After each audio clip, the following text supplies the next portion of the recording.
Assalamualaikum warahmatullahi taala wabarakatuh. Waalaikumsalam warahmatullahi wabarakatuh. Alhamdulillah, alhamdulillahirabbil alamin. Wassalatu wassalamu ala asyrafil anbiya'i wal mursalin. Khatamin nabiyyin Sayyidina Muhammadin sallallahu alaihi wasallam wa ala alihi wa ashabihi wa man tabi'ahum bi ihsan ila yaumiddin. Amma ba'd. Qala Allah ta'ala fi kitabihil karim. A'udzu billahi minasyaitonir rajim. Bismillahirrahmanirrahim. Ya ayyuhalladzina amanu kutiba 'alaikumus shiyam kama kutiba 'alal ladzina min qablikum la'allakum tattaqun. Al-ayat. Wa qala aidan syahru ramadhan alladzi unzila fihi al-Qur'an hudan lin-nas wa bayyinatin minal huda wal furqan ila akhir ayat. Alhamdulillah, jamaah Masjid Jami Al-Ikhlas yang semoga semuanya mendapatkan rahmat penuh dari Allah Subhanahu wa taala. Amin. Masya Allah, ini betul-betul pilihan. Betul-betul apa? Pilihan. Kalau ngaji subuh itu biasa ya. Kadang orang udah gak ada ngaji kerja di kantor, sudah gak ada kesibukan gitu. Cuman ini ngaji sore namanya. Pasti tidur. Ngaji apa? Tidur. Pasti tidur. Ngantuknya. Lagi sibuk-sibuknya ibu di dapur nyiapkan buka buat bapak semua. Lagi hangat-hangatnya kumpul dengan keluarga. Masya Allah. Di sini Allah gerakkan kita semua untuk kumpul bersama dalam majelis yang begitu besar, majelis yang begitu agung, yang insya Allah diterima oleh Allah Subhanahu wa taala. Yaitu majelis ilmu. Kenapa ini saya usulkan ngaji juga di bulan Ramadan? Karena sedikit cerita bahwasanya dulu zaman pondok itu, Pak, saya zaman pondok setiap kan santri itu pulang setahun sekali. Pulang setahun sekali. Setiap perpulangan kumpul semua santri nanti sama kiai diberi arahan. Dan arahannya itu nggak pernah berubah. Ada poin penting yang nggak pernah beliau lupakan. Mesti beliau sampaikan setiap santri mau perpulangan. Dan itu saya ingat sampai sekarang. Sampai rumah jangan berhenti ngaji. Ngaji itu tidak hanya di madrasah, ngaji itu tidak hanya di komplek, di kamar, di kelas, tetapi pulang ke rumah juga harus masih tetap ngaji. Penuntut ilmu itu liburnya nanti ketika sudah dikubur. Ini selama nggak ada masa pensiun ngaji itu nggak ada. Makanya alhamdulillah saya Allah kasih umur ngaji itu 20 tahun lebih. Apakah berhenti ngaji? Enggak. Terus karena pesan lagi apa? Santri itu liburnya ngaji kalau sudah mati.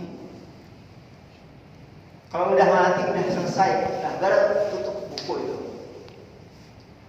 Maka ini saya menjalankan pesannya guru saya dan guru-gurunya lagi, bagaimana walaupun ini kan momennya momen libur ya. Namanya Ramadan tuh kumpul keluarga segala macam. Tapi saya minta seminggu sekali atau 2 kali supaya ada tanda bahwa kita walaupun libur tidak libur ngaji.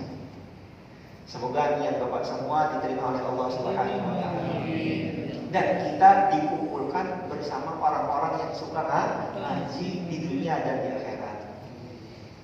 Kemudian kitab yang saya ingin baca ini supaya sebenarnya kitabnya sudah saya susun, sudah di fotokopi, cuma bagian sananya mungkin apa tadi padat ya, banyak yang pesanan, akhirnya belum jadi. Sudah saya print out full satu kitab utuh gitu, supaya dan saya perbesar sedikit supaya bisa dibaca.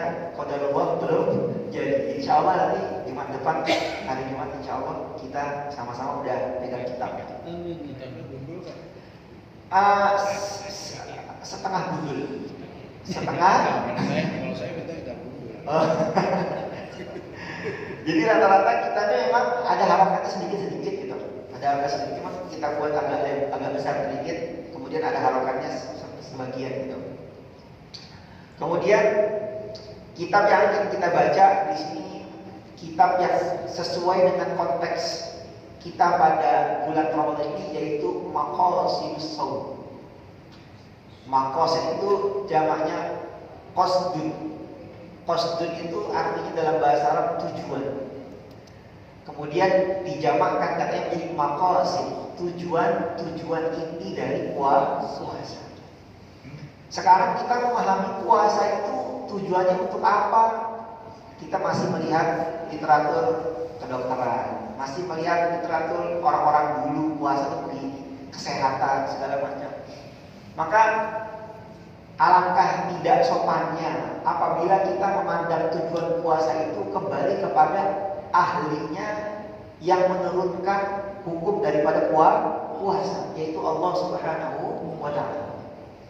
Dari satu ayat, ya ayyuhalladzina amanu kutiba alaikumusiyam, itu para alim ulama mengupas tuntas maksud daripada kita puasa itu apa, sehingga pandangan kita itu tidak pandangan sendiri.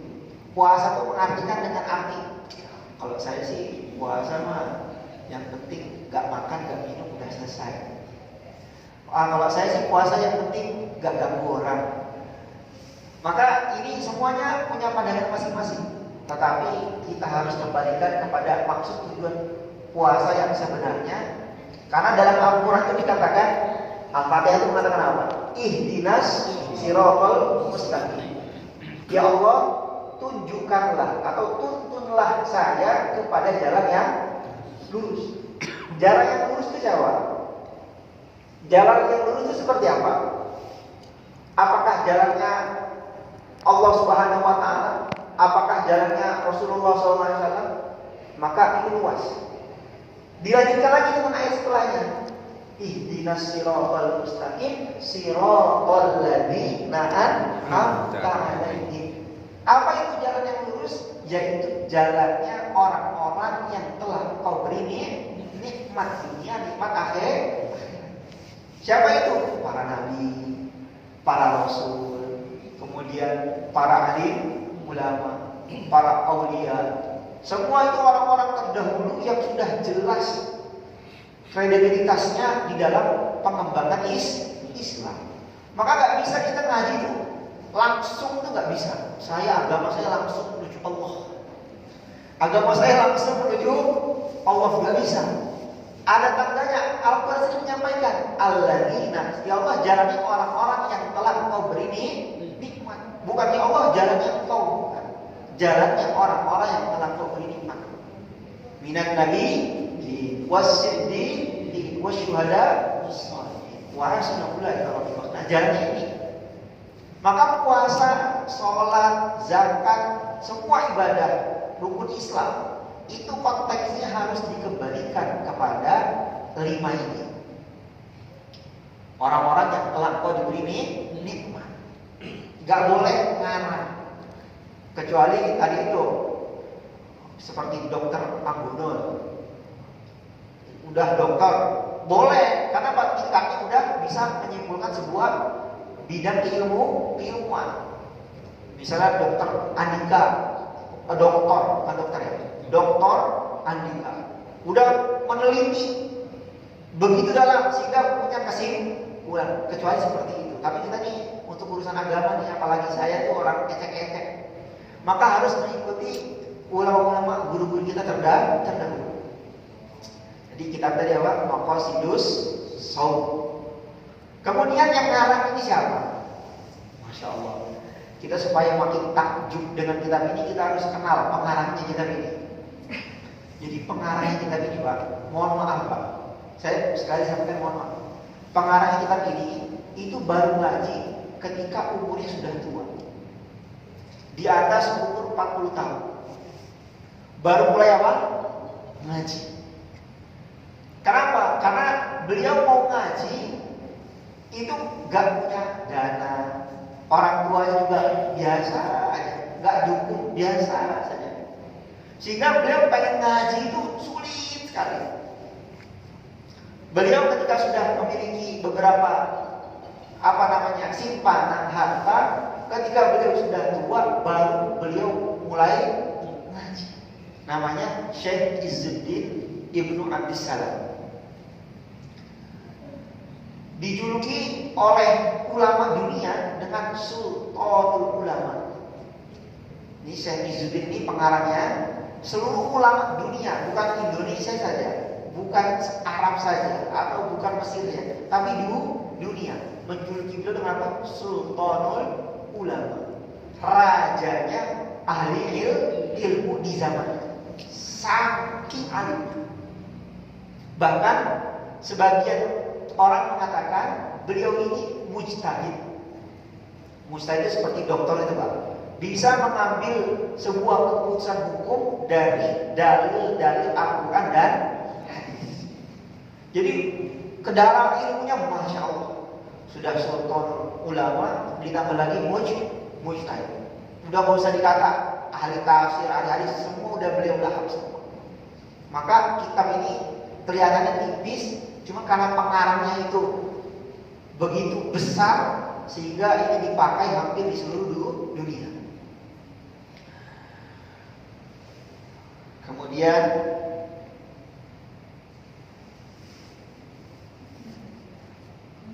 agak susah ya Pak.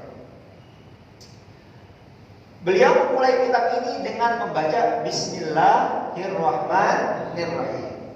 Ini kita semua sudah mengetahui bahwasanya kullu amrin dzibadin lam yubda bi bismillah fahuwa aqta au kama jaa.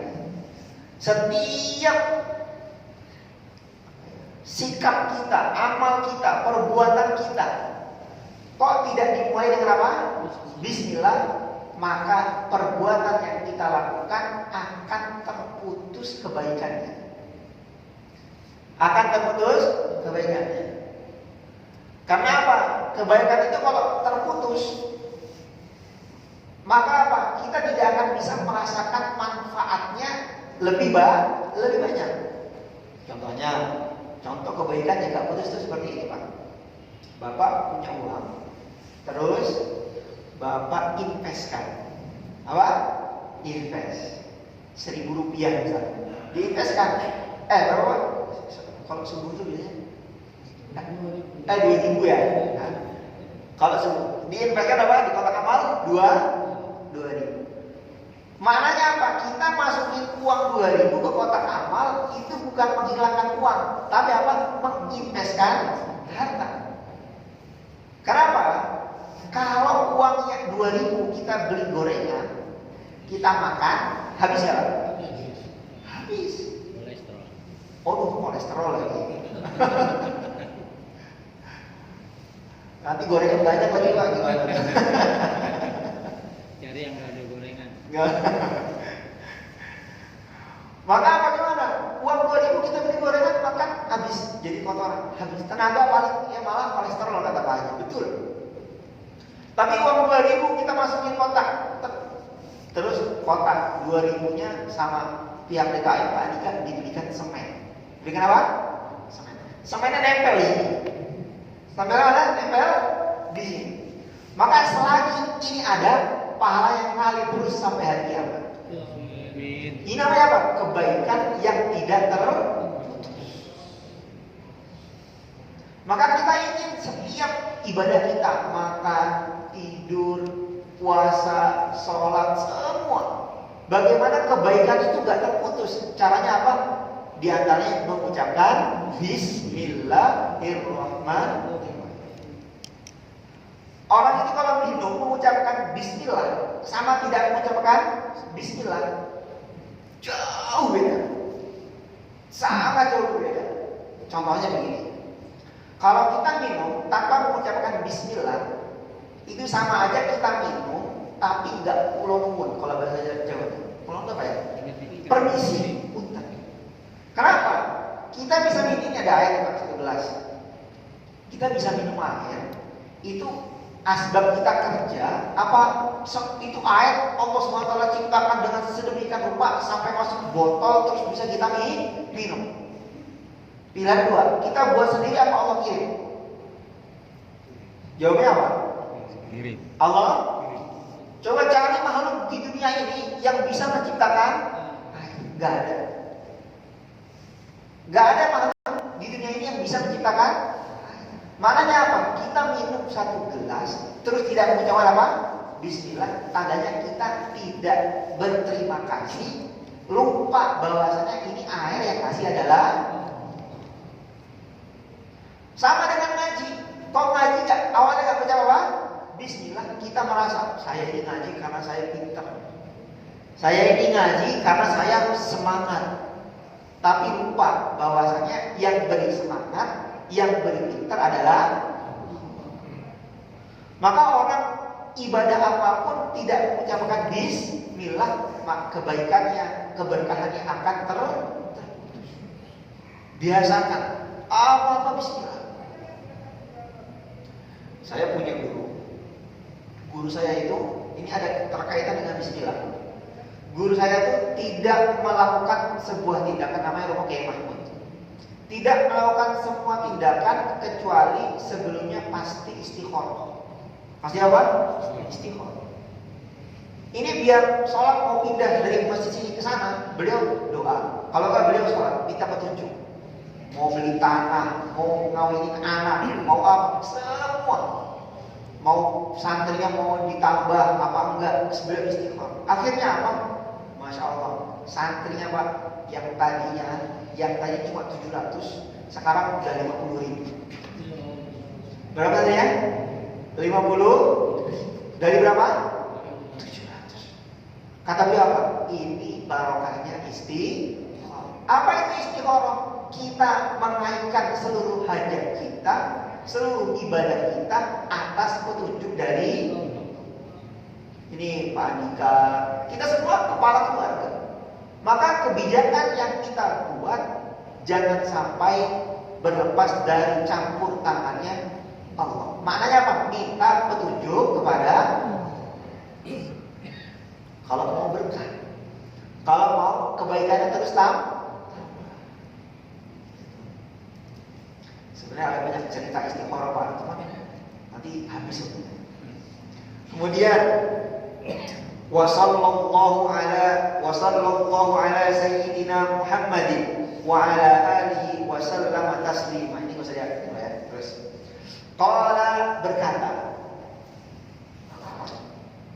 Siapa yang berkata? Asy-Syaikh al-Faqih. Seorang guru al-Faqih yang faqih, berilmu. Al-Imam al-Alim, seorang imam yang alim. As-Sayyidul Fadil Muftil Muslimin.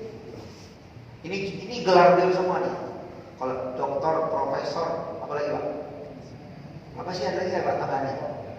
Haji, Kiai, Haji. Oh, pokoknya terus SAG, apa MPD semua. LC, MA. As-Sayyid Al-Fadil Muftil Muslimin Baqiyatus Salafis Salih Izzuddin Abu Muhammad Abdul Aziz Ibnu Abdissalam Ibni Abil Qasim As-Sulahi Asy-Syafi'i. Jadi yang ngarang kitab ini itu namanya bukan Izzuddin. Izzuddin itu bukan nama, tapi lakob, julukan. Namanya siapa? Abdul Aziz. Ada Pak Abdul Aziz nggak sih? Oh enggak ada. Adanya apa? Soleh. Soleh katanya. Nama siapa? Abdul Aziz. Cuman terkadang ulama dulu itu lebih masyhur julukannya dibanding namanya. Gitu. Maka beliau panggilannya apa? Izzuddin. Itu bukan namanya. Namanya siapa? Abdul Aziz.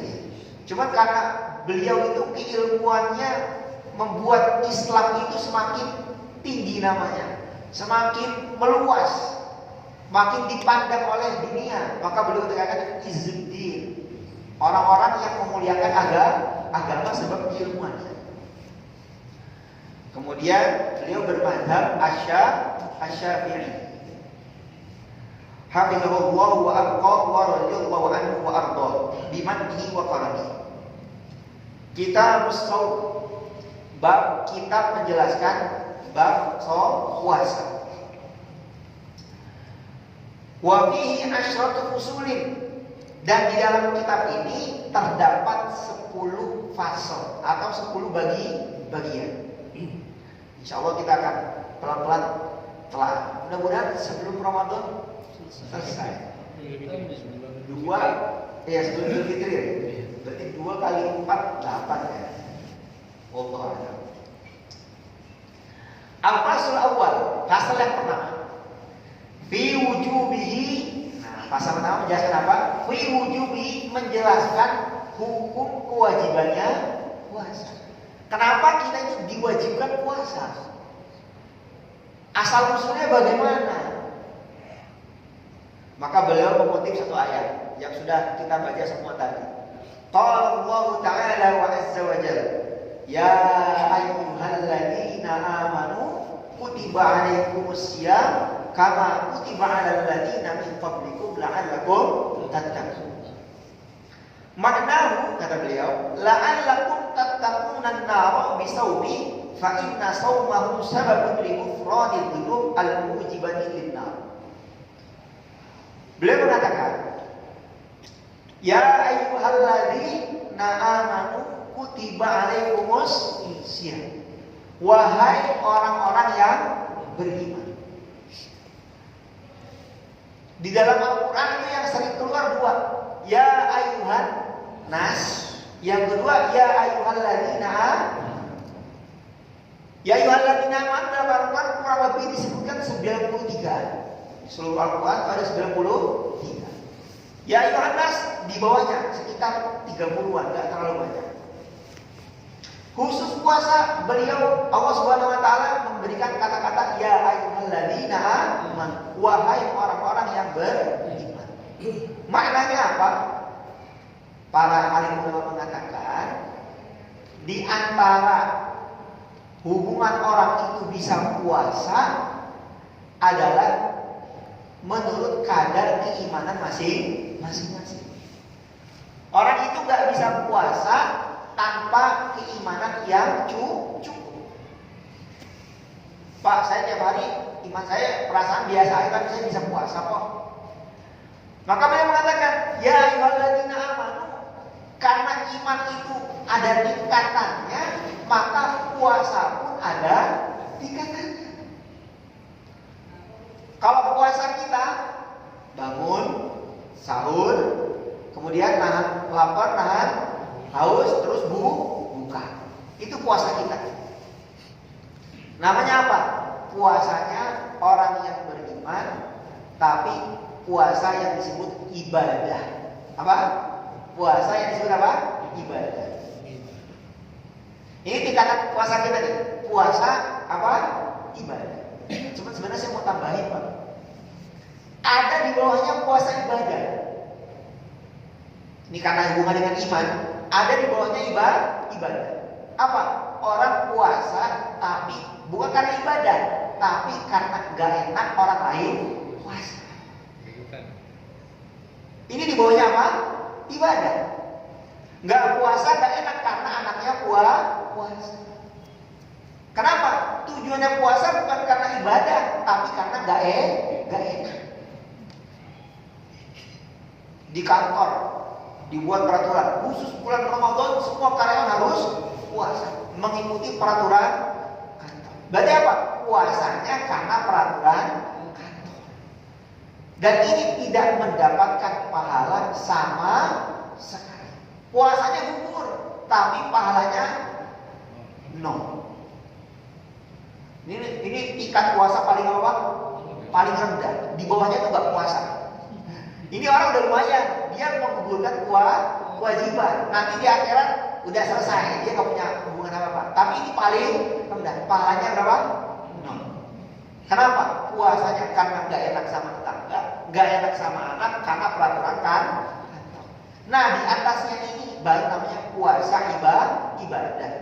Maka orang-orang ulama mengatakan as-shaum litta'abbud, puasa untuk merendahkan diri kepada peraturan Allah Subhanahu wa taala. Sekarang kalau ada orang tanya, "Mas, kenapa